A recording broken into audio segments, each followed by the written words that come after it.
yung kumakalat na video, alam naman natin siguro. You and I can second guess yun yung dahilan. When I started na balita that I will be testifying dun sa impeachment, nagsimula na yan kung ano-ano. Just to give context dun sa video na yan, ito yung 2020 pa to na video, kaya yung mga comments and yung mga nilalagay na caption, medyo hindi malayo sa katotohanan.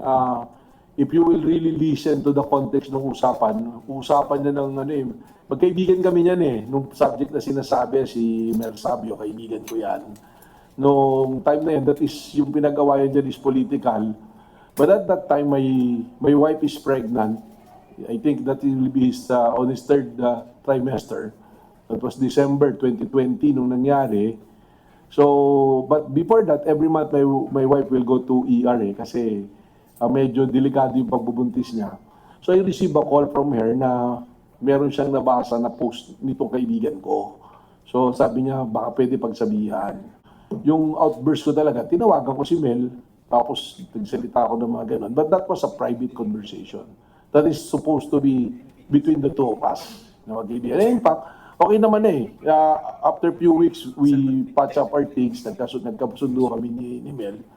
So doon lumabas yan. Pero kami ni Mel, in fact, right now, ngayon, as we speak, industrial partner ko siya sa isang hanap buhay namin. So I think, pumunta siya rito this morning, ewan ko kung he's still here, to file a complaint for violation of data privacy, tsaka yung anti-wiretapping.